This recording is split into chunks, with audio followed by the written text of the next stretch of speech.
Hello, this is Mark with Aiello's Locksmiths. Today we're going to talk about the anatomy of a commercial lock cylinder. Basically go through each part of the cylinder so you have an understanding of what it takes to rekey a lock. This lock obviously has been disassembled down to the core, and what you have here is the actual housing of the core where the springs reside. There's springs in each of these chambers, and there's 6 of them in this one. And this is a following tool, like a follower. This allows you to slide this core out. You have the key, or you shim it, or you pick it. You use this follower.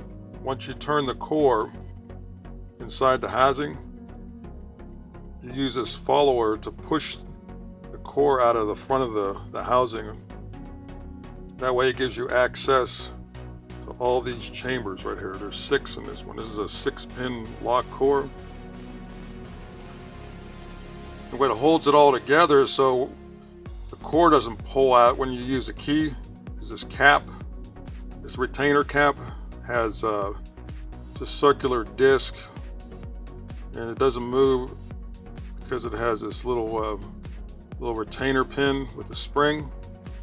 Spring action pops the pin up in one of these little grooves here. Keeps the cap from rotating. Every time you turn the key, this would rotate more and more until it would come off, unless you had a retainer pin and spring in place. And this is the tailpiece.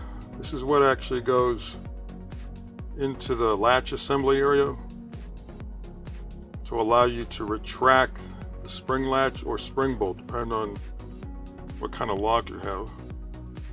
Then here's the keys you would use to rekey this lock. You'd want to punch in some cuts in here. This is a Schlage C keyway. And here is the top pins. They call them drivers. These are what the springs push down on. Remember, inside the housing here, there's springs up in the top. Just below at the bottom of the spring, you have these drivers.